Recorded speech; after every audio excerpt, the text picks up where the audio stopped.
This is Becoming UnDone.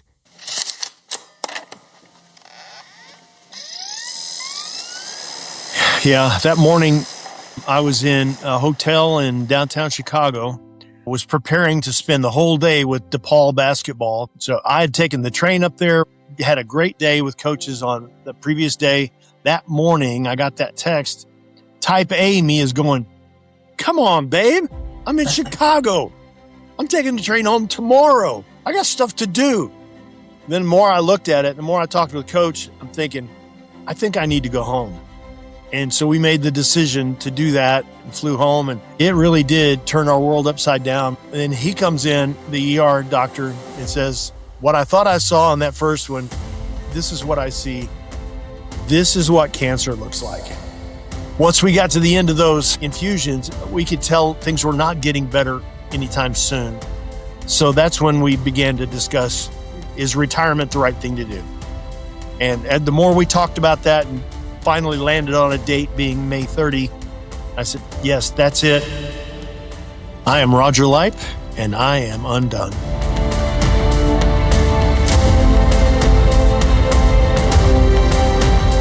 Hey friend, I'm glad you're here. Welcome to yet another episode of Becoming UnDone, the podcast for those who dare bravely, risk mightily, and grow relentlessly. I'm Toby Brooks, a speaker, author, professor, and performance scientist. I spent much of the last 2 decades working as an athletic trainer and strength coach in the professional, collegiate, and high school sports settings. And over the years, I've grown more and more fascinated with what sets high achievers apart and how failures that can suck in the moment can end up being exactly the push we needed to propel us along our path to success. Each week on Becoming UnDone, I invite new guests to examine how high achievers can transform from falling apart to falling into place. I'd like to emphasize that this show is entirely separate from my role at Baylor University, but it's my attempt to apply what I've learned and what I'm learning and to share with others about the mindsets of high achievers.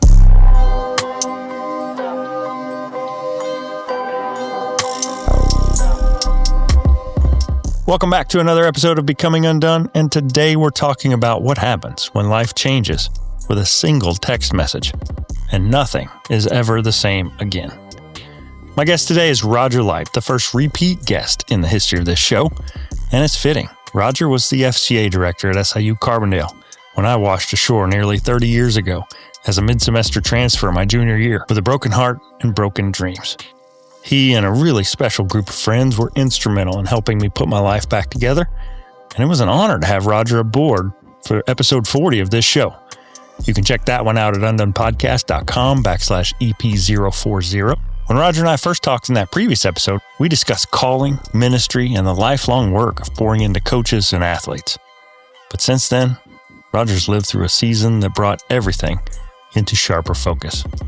His wife Sharon's cancer diagnosis, the long road of caregiving, the grief of losing her, and the disorienting transition into a completely different chapter of his life. And yet, even in the midst of all that loss, Roger's story is not one of despair. It's one of honesty, surrender, faith, and the slow rediscovery of a purpose, both the familiar and the new. Apologies up front that I had an unknown microphone failure at the time, so the audio quality on my end of the conversation is not up to my standards. But I want to ask for your grace and understanding, and I humbly request that you stick it out because this interview is one I'm particularly proud of, with a guest I love with my whole heart. This is a conversation about what really matters when strength fails, plans collapse, and love is asked to become something deeper than words. I'm grateful that you're here for it. I hope you'll enjoy my conversation with Roger Lipe in episode 152. Let's get into it. Greetings and welcome back. Becoming UnDone is a podcast for those who dare bravely, risk mightily, and grow relentlessly. I'm Toby Brooks. Joining me today, I'm happy to say you are our first repeat customer, Roger Lipe. Thanks for joining me. My pleasure. Thrilled to be with you. Well, Raj, we connected last week. You were in town. You're in the phase of life where your schedule is flexible and you can come and go kind of as you please, set your schedule. And you'd shared with me that this wasn't necessarily the season you would have chosen even a year ago. No. But you've navigated through that and you've got a purpose left undone. And I can't think of really a life being lived in a way that's better reflective of the theme of this show than what you're doing now. So I'm excited to get into your story.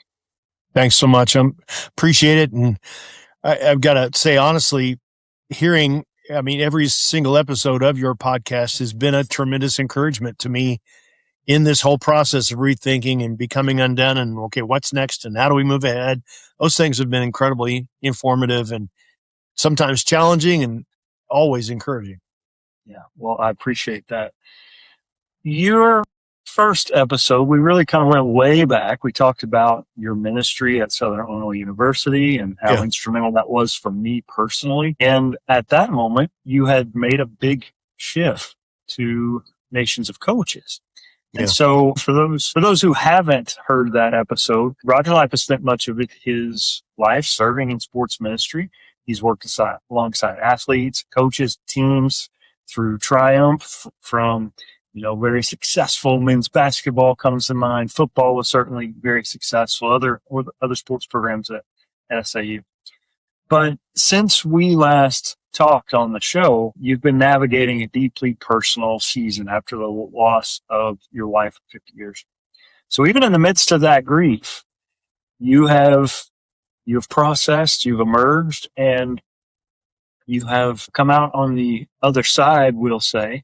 But you sent me, prior to our show, prior to your visit in Waco, reflections that you had taken. You're a prolific writer. As you say, you process through writing. And I was excited to see that you had actually kind of written it on your phone, as it were, in some of those meetings. So I want to pull a quote from what you sent me. Okay. Early in your reflections, you described getting a text from your wife, Sharon, that simply said, "Can you come home? I feel like I need to go to the emergency room." And he wrote, "That moment changed everything and set the course of our lives for the next several months." And I apologize. This one's going to be impossible for me to get through. When you think back to that moment now, how did that single text reshape your perspective on life and on ministry and what really matters? Yeah, that morning, I was in a hotel in downtown Chicago. Was preparing to spend the whole day with DePaul basketball because Coach Mullins, who had been with us at Southern Illinois, was now an assistant at DePaul. And we'd talked to him the day before, as well as to some other coaches in town. Coach Mike Lightfoot, formerly of Bethel University in Indiana. He and I are colleagues within Nations of Coaches. So I had taken the train up there, had a great day with coaches on the previous day. That morning, I got that text. Type A me is going, "Come on, babe. I'm in Chicago. I'm taking the train home tomorrow. I got stuff to do." Then the more I looked at it, the more I talked to the coach, I'm thinking, I think I need to go home. And so we made the decision to do that. He drove me to O'Hare and I bought a plane ticket and flew home. And we had Sharon in the ER by 11:30 in the morning after that 7 a.m. text message. And it really did turn our world upside down because after we got to the ER, we did all the stuff that comes if you have shortness of breath. They start ruling out various things and chest x-rays and blah, blah, blah, CT scans. And ER doctor looks at the bottom of this chest CT scan and he says, "There's some stuff here at the bottom I don't like. Let's get a CT scan of your abdomen." And so they go do that and come back. And we're sitting in, now we've been in the ER room for maybe 7 hours. And I'm just ready to go home. I'm tired of the whole process. Makes me feel like a jerk now, but we're dealing with this. And then he comes in, the ER doctor, and says, "What I thought I saw on that first one, this is what I see. This is what cancer looks like." And that was our first indication that this might be our battle for the next months or who knows what. And so it did turn everything upside down immediately because I knew from that moment, this is going to be a hard fight and I better be ready for it. Yeah. You mentioned to me when we were chatting that you've spent the bulk of your career being a sports chaplain. I think a lot of people don't really understand the nature of the job. Yeah, it's Bible studies for teams when things are going good, but you're also the guy that people call when things don't go so good, whether it's tragedy or a big injury, anything that really kind of rocks the team, you are there for crisis assistance. Yeah. This was really the first time you had been on the receiving end of that aspect of ministry, if you will. Talk me through a little bit about how your experiences on the delivery impacted your ability to be on the receiving end when it was you in the midst of grief. Yeah, because I've been in lots and lots of emergency rooms. It was not with my wife. It was with many other people. And most of the time it was a broken leg or an ACL tear or something else like that, a concussion. A couple of times with coaches with real issues. But this was suddenly way, way more personal than that. But at the same time, having walked with Dan Callahan, baseball coach at Southern, through his cancer battle and eventually his hospice days and his eventual death, and walking with his team through the grief process afterward, I walked through a bunch of these things together with other people. And really, they did inform my mind as to the process I'm walking into now. So I could see it coming. And having been equipped for that helped me be a little more aware of where we are today and what's coming. What am I experiencing now? How do I make sense of all this? That training and experience really did help a lot. Yeah. I know for myself, being in healthcare, that makes me, I've got just enough information about the process to be a really bad patient. And my patience oftentimes with healthcare is really slim. And working in athletics, we kind of see how the system can work when it's optimized. Athletes get better healthcare than just about anyone. Yeah. There's rarely a delay. There's rarely an expense spare. And it's just not like that for the rest of us. So having that insight sometimes can be good, but sometimes it can be bad. Mm. In one of your reflections, you wrote something that really resonated with me. And it was just part of the vulnerability that you wrote there. And I'd like to share. How can I, a man who prides himself on self-reliance, achievement, and strength, be so utterly inadequate? So for someone who spent decades ministering to athletes and coaches, and people who live in that culture, what did experience teach you about weakness and faith? That's been the hard thing along this process, because I'm usually the guy who's trying to have perspective. I'm usually the one trying to be steady, trying to have myself under control, and I've got this together and I know what to expect and all that. And suddenly I was in a spot where I couldn't control anything about this process. And that partly frustrated me, but it also revealed my terrible penchant toward control and all that stuff. And I'm like, you're a jerk. I've known Roger for 3 decades. The guy was at my wedding. He was there in some very dark days of my life before then, when I'd transferred to SIU from Anderson University. At the time, I'd finally given up on my dream of playing college basketball, and I'd experienced a breakup at the end of a 2-year relationship with my then fiance, all within a few weeks of one another. It was hard. But seriously, I thank God that I met Roger to help me through. And friend, I can tell you this, Roger Lipe is nobody's jerk. But what I hear now, whether in jest or not, is Roger call Roger a jerk. Twice. He's looked back on this past year with a critical, even damning eye toward himself, and he's judged himself pretty harshly. Within our conversation are the words of a man who, in just a few months, went from a single text message to losing his closest friend, his companion of half a century. And as you'll hear momentarily, he stopped his work moments after that fateful text message. He suddenly retired. He sold the house. He moved to be closer to family and caregivers. He upended everything at a moment's notice to care for his ailing wife. To that, I'd offer you, if those are the acts of a jerk, then what chance do the rest of us have to offer the world? What I'd also say is that it's easier to be understanding of others. For high achievers, it can be nearly impossible to be understanding of ourselves. That very same gene that insists that we scrutinize every behavior and critically assess every act can lead to an unrelenting compulsion to beat ourselves up for what everyone around us is probably being inspired by. In hindsight and with time, I think Roger can see that he did everything he could to help his dear bride in her time of greatest need. But even so, that didn't make it easy. But it just made me stop and take a hard look at myself and know there's most of this I can't control. She doesn't need me to control it. So what can I do to serve my wife well along this process? And so it was a real self-awareness moment of, I don't have to be in control. I don't have to run the thing. I just need to care for her. Yeah. And along with that, I kind of want to pull at something I think it's important for all people, but for men especially. Like, I was raised to be a provider for my family. Yeah. My job is an important way in which I serve them.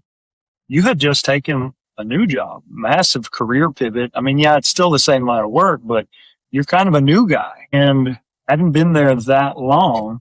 And then suddenly you're faced with this reality that I've got to cut this visit short. But after that, I don't know that I can continue doing what I'm doing and serve my wife well as a leader. So talk me through what ultimately led to you making the tough decision to actually retire at that time and remove yourself from your role with Nations of Coaches. Yeah. It was a multi-step process, frankly, because when we first went to see the oncologist in St. Louis, I was in communication with our leadership at Nations of Coaches about, okay, here's what's happening. Here's what I think I need to do. And they said, you take all the time you need. We'll manage all this stuff. You take care of her as your first priority. In fact, I remember Tommy Kyle telling me, she is your ministry presently. She is it. That's all. And so that was immeasurably helpful. I'm so glad I was where I was with the people I was, because they had a singular focus on that depth of care that really did help a lot. And so that was early on. And then I continued to do work along the way until Sharon had some complications, problem with a heart valve that was going to require 6 weeks of infusions of antibiotics. And that meant 3 times a day I was going to need to be there to infuse her with these antibiotics. And so the second step was talking with my team. And I said, guys, please, I need to take a leave of absence for this many weeks so that I can deliver all this care for her. And please don't pay me, but I need to do this. And they said, well, we're going to pay you anyway, but please take the time and do that. I said, okay. Once we got to the end of those infusions, we could tell things were not getting better anytime soon. So that's when we began to discuss, is retirement the right thing to do? And the more we talked about that and finally landed on a date being May 30, I said, yes, that's it. Because for me as type A boy, I had to figure out she needs me more than I need to work. Part of that's a matter of station of life. She had been retired for a long time already, and I was old enough to retire. And I thought, she's very security conscious. I'm much less so, but still financial security is an issue. And so I thought, you know what? Hang it. This is the right thing to do. I don't care what it costs. This is right. And so we made the decision to do that. And those decisions plus others are why standing here almost 8 months from her passing has me with no regrets whatsoever. I know we did the right thing at every stage along the way. We'll be back after this quick message. Have you ever looked in the mirror and thought, what in the hell just happened to my life? When the career shifts, when the relationship ends, when the identity you've built your whole life around disappears overnight. That's not failure. That's what I call a purpose storm. And most high achievers aren't prepared for it because no one ever taught us how to train for a comeback. I'm Dr. Toby Brooks, and I built the science of the comeback for people who refuse to stay broken. Inside the app, you'll find research-backed resilience training, daily prompts and guided reflection tools, performance psychology frameworks, identity rebuilding exercises, and personalized structured pathways to move from burnout and confusion to clarity and momentum. It's not hype. It's neuroscience. It's performance science. And it's hard-won experience.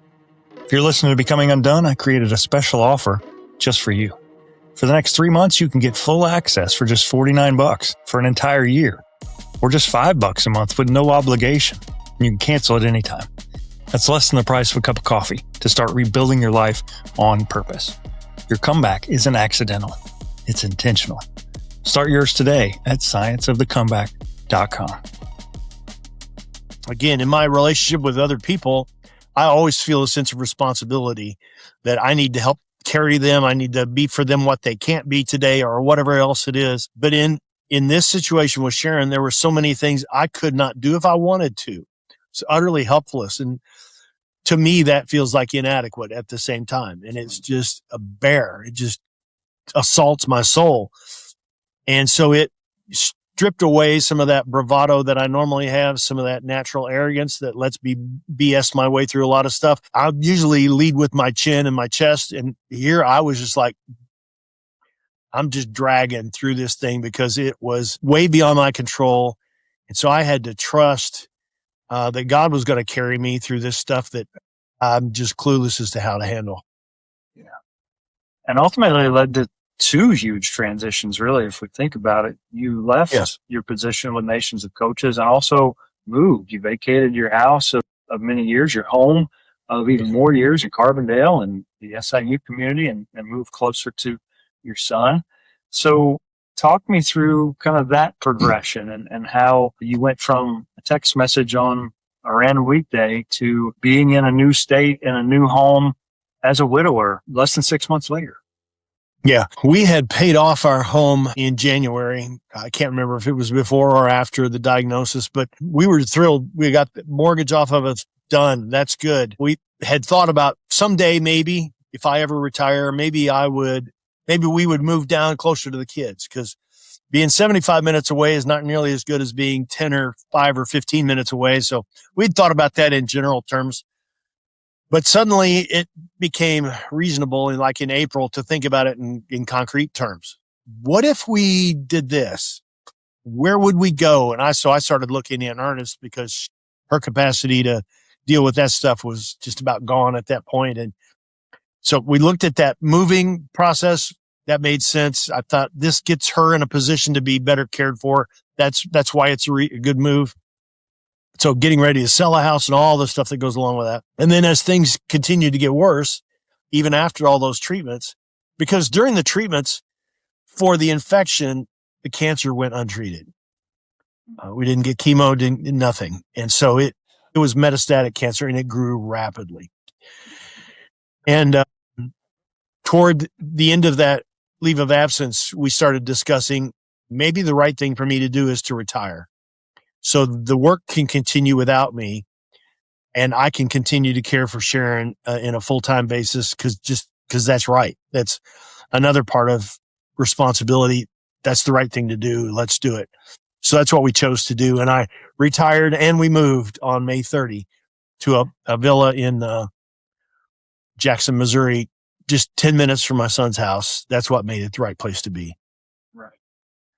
Well, I know the emotions there had to be tremendous. When we interviewed the first time, the excitement and the newness of that opportunity was clearly in the windshield, so to speak, and you were doing great things. And I think it's human nature to grieve that loss.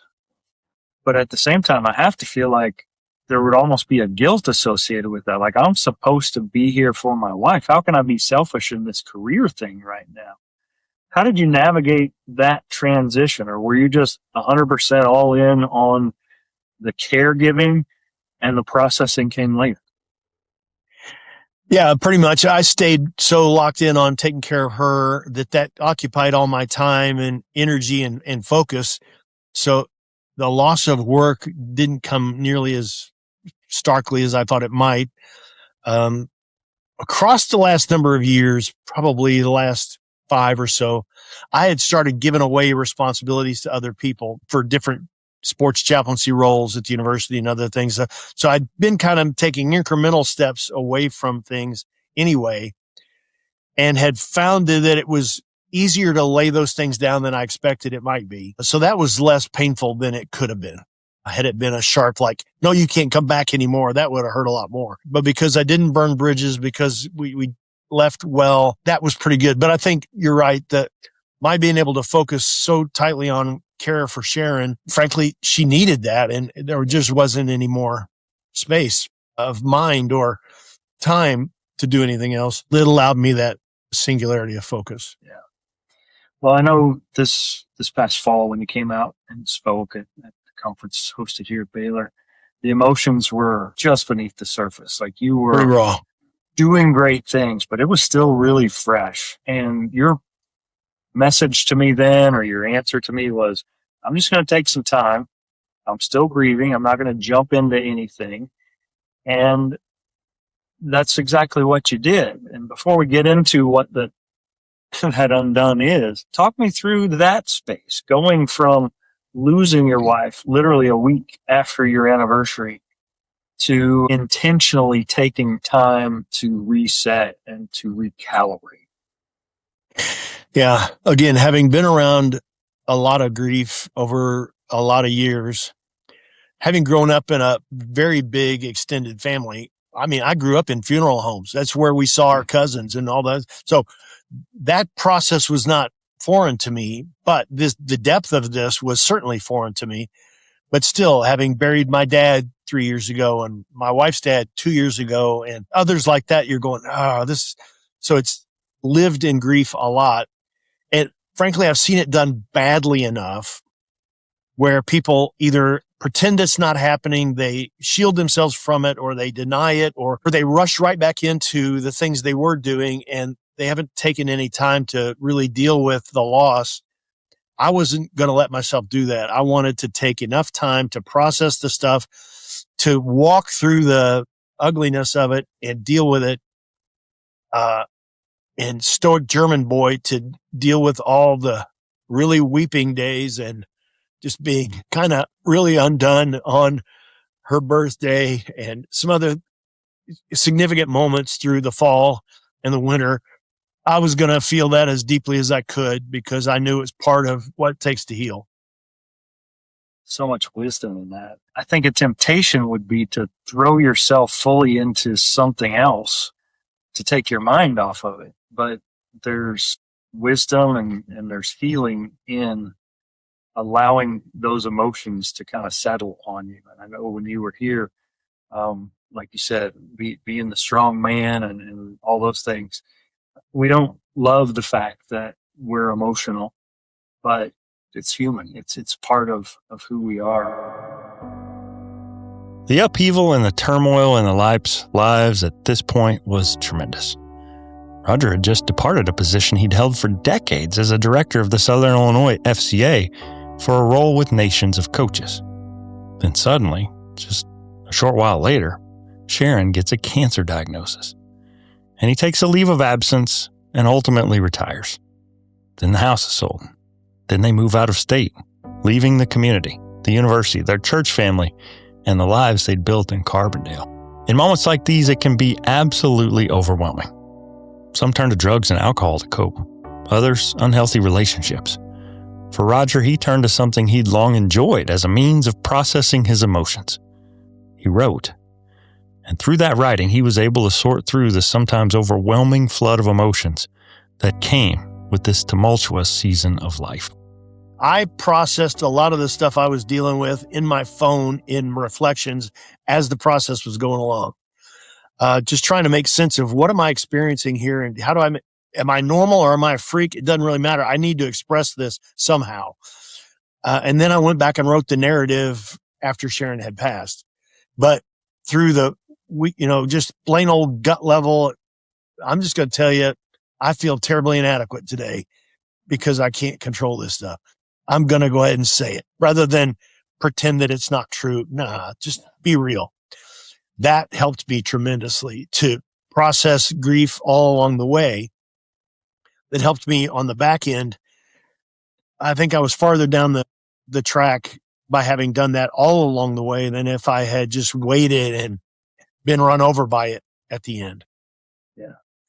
I don't know about you, but in teaching and coaching roles, there's nothing I really, I won't say hate, but man, it's like the ouch hallelujah, where something I've taught gets sent back to me and now I have to deal with it and show whether or not I really understand it.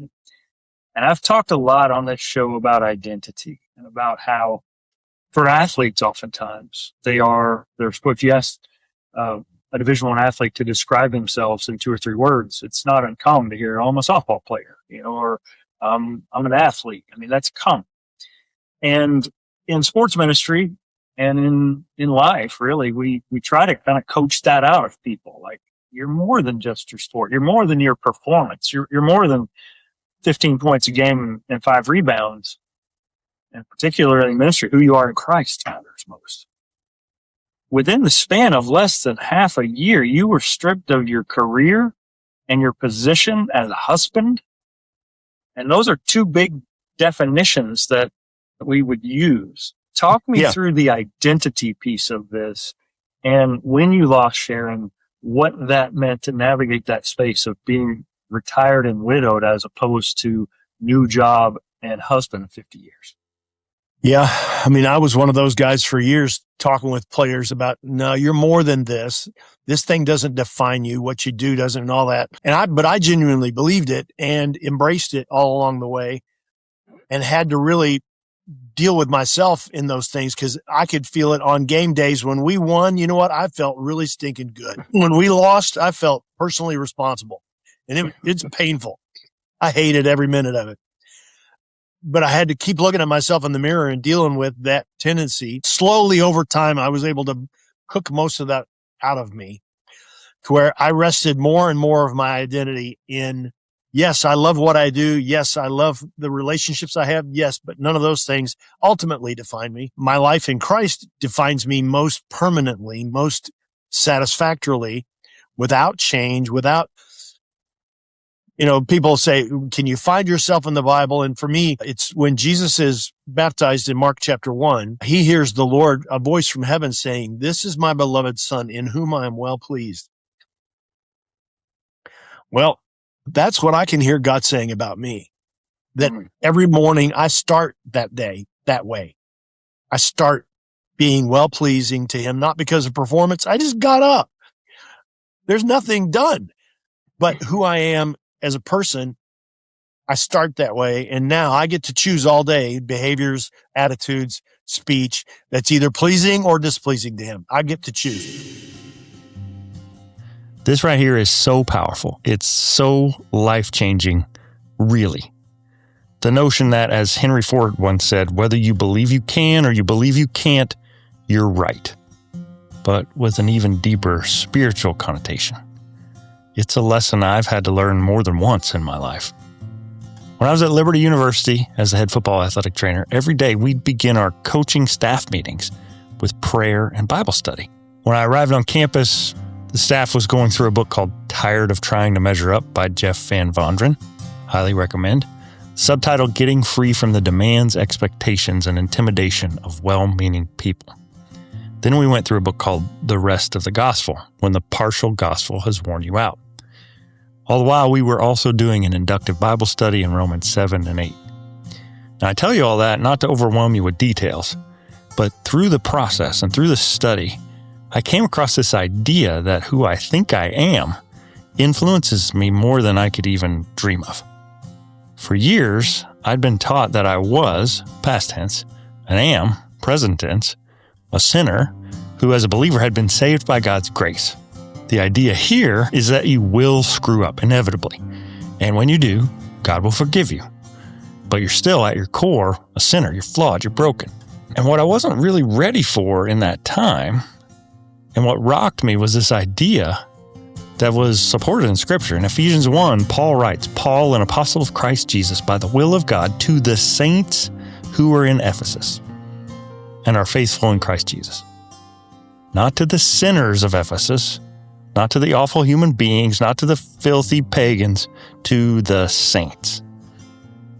If I can believe that God has made a new creation like he promised in 2 Corinthians 5:17, therefore if anyone is in Christ, he is a new creation. All things have passed away. Behold, all things have become new. If I can believe that I'm new, that I'm different, that I'm a saint, then just as Roger points out, my day actually starts and stays better.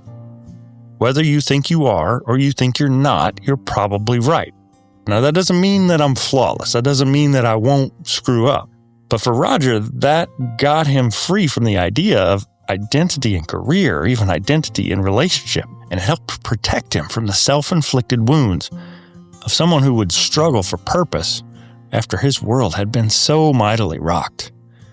It would take time and prayer and lots of writing. But eventually that new purpose began to come into view. He'd been undone, but he was becoming undone.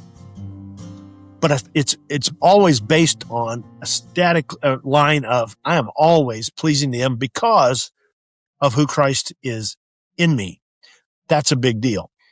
And so that stuff really helps me be buoyant, have a sense of joy day to day that is not overrun by circumstance. It hurt badly losing Sharon, really badly, but it didn't sink me because I'm carried along. I'm buoyant because of my life in Christ. And so, I mean, that sounds preachy, but frankly, it's just a fact that that's how I'm able to keep going and shortly find a forward look. Mm-hmm. Yeah. That's such a healthy perspective that is fuel to get you through. It's not baggage that's dragging you down. Like thinking about what we're not anymore as we're trying to become what's next is, you know, the logo of Michael Jordan, he's not wearing cuff weights on his ankle when he does that move, right? Like he is liberated and free to fly. Yeah. And I don't know where that analogy came from, but the point is, fitting.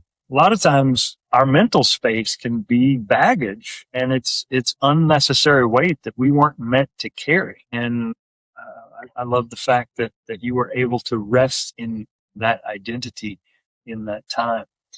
One of the most powerful reflections you wrote described how intimacy changes across the lifetime of marriage, from youthful excitement to caring for a spouse in illness and preserving her dignity and affirming commitment for life. How did walking with Sharon through that season redefine what love means to you? Well, as our lives went together and continued to grow, and good times, bad times, all that stuff, relationships change over time. And because one, she had rheumatoid arthritis for the last 19 years of her life, really severely.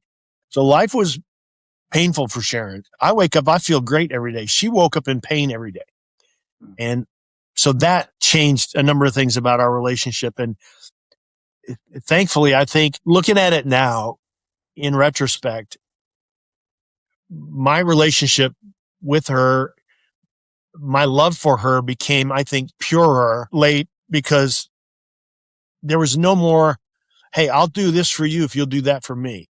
In those last months, she had nothing to give. So it required me to give selflessly, to love extravagantly. And that's stuff I talk about all the time, but I had to do it then, because it was important for me to protect her dignity when she was in public, to do things that helped her maintain who she wanted to be, and that sort of thing. I'm not going to just treat her like some pitiful person. No. I'm going to protect her dignity. I would care for her. And that led to, again, more eyeball to eyeball, simple, I love you, you can trust me, intimacy than maybe we ever experienced. That was a beautiful passage of the book. And I sent it to my wife shortly after I read it and said, first of all, like, I'm sorry. There's some conviction layered in there that these are the reflections of a man who's lost his wife. I felt guilt in knowing that I've still got some time to fix some stuff and hopefully do it better than I've been doing. So I thank you for that. Yeah, that stuff helped strip away selfishness from me in some regards. And there was plenty there to strip away. Well, I want to focus on what's next because it's exciting. Your 40 days in the wilderness was 6 months of taking time, being deliberate, praying over what's next for you.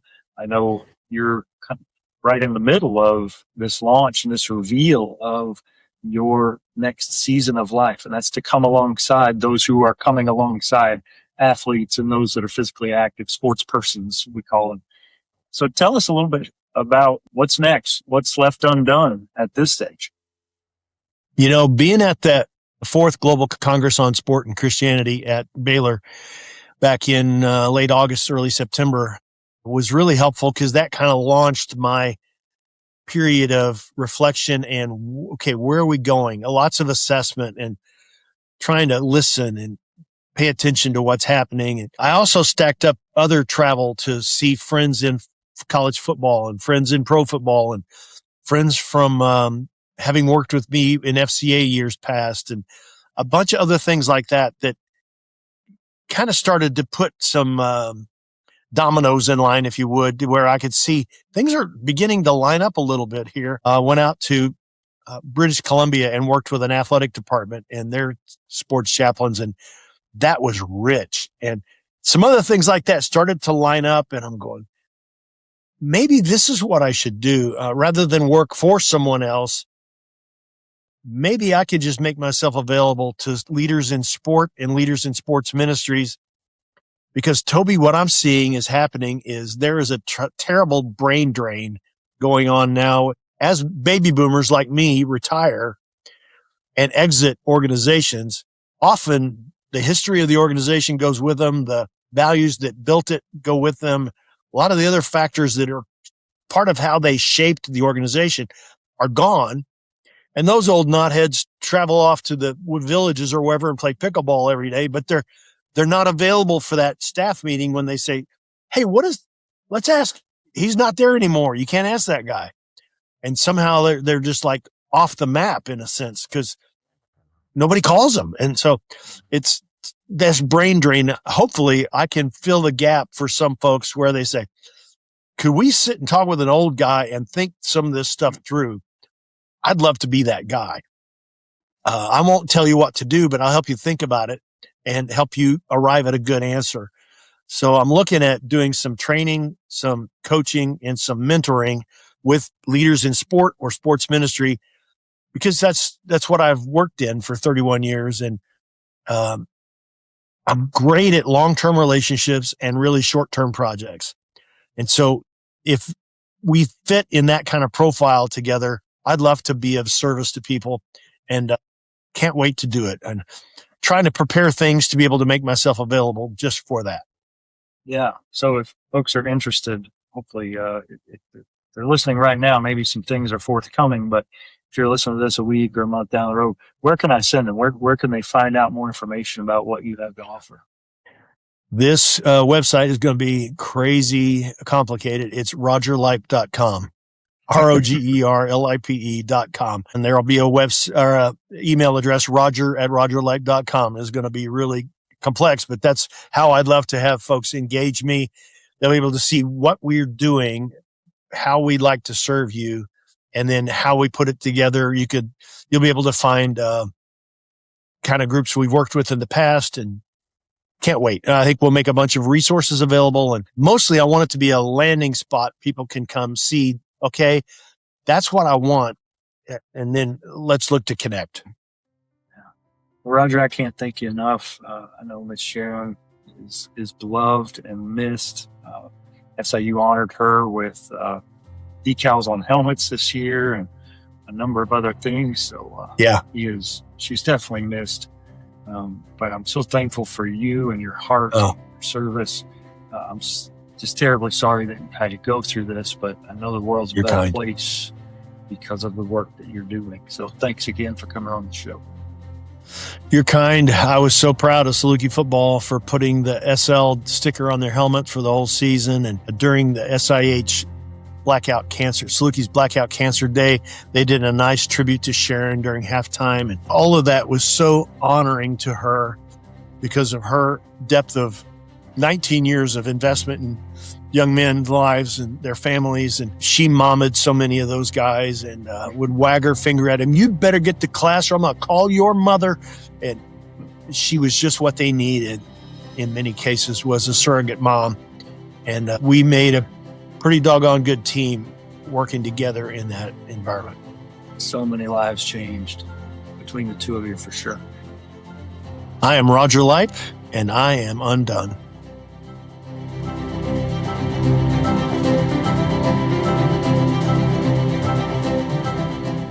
I don't know what part of that conversation hit you the hardest. Maybe it was the text message that changed everything. Maybe it was the honesty about feeling inadequate.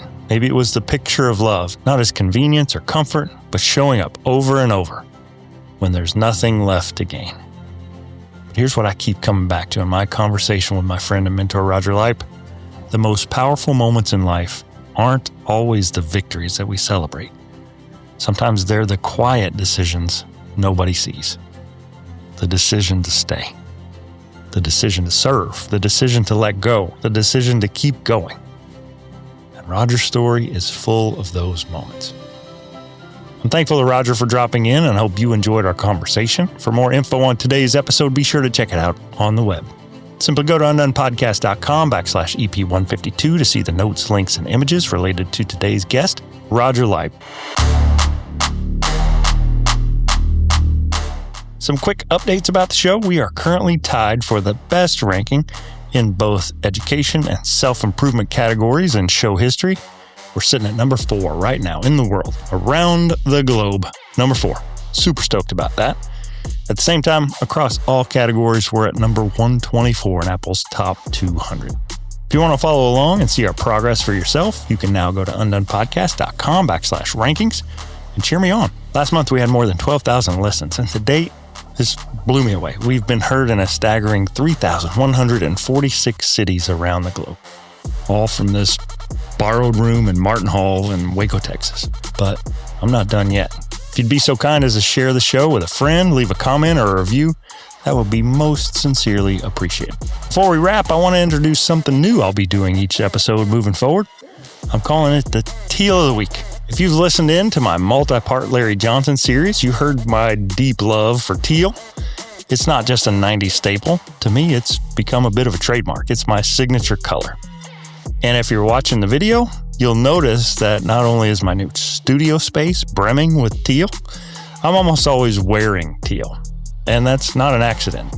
This is a little bit of a hack that I've come to embrace, and I wanted to share it with you this week. So I would consider myself a performance scientist, and I try to let the data do my deciding. And over time, I've learned that the environments that we create, right down to how we decorate our space, the lighting that we choose, even what we wear, can influence how we show up. For me, teal has become a cue. It represents clarity and energy and focus. It's a small but consistent way that I can signal to myself that it's time to be present. It's time to be intentional. And it's time to do this well. So each week I'll be rocking a different teal shirt, usually tied to a team or a program, just as a way to keep that rhythm and that consistency. So this week, a little bit of info. I'm rocking the Orlando Pirates. It's an arena football team in the IFL, the Indoor Football League. And the Pirates are a team that are stepping into a new chapter themselves. They've relocated in the off-season from their previous home in Massachusetts. I bought a Massachusetts Pirates shirt like a week before they announced the move. But the one I'm rocking in this episode is from the new Orlando identity. But honestly, that fits what we talked about today. New seasons don't always come the way we expect. But it's how we show up in them that matters. So shout out to the Pirates for a successful upcoming season. Know that I'll be clapping for you from Waco, Texas.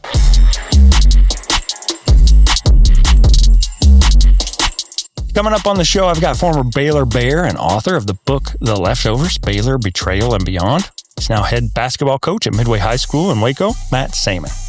Then I've got former Division I strength coach turned pastor Chris McCormick joining me from Indianapolis. This and more coming up on Becoming Undone. Becoming Undone is a Night Tribe creative production written and produced by me, Toby Brooks. Tell a friend about the show and follow along on Facebook, Instagram, and LinkedIn at Becoming Undone Pod. And follow me at Toby Brooks, PhD on Facebook, Instagram, and LinkedIn. Check out my link tree at linktr.ee/Toby Brooks PhD.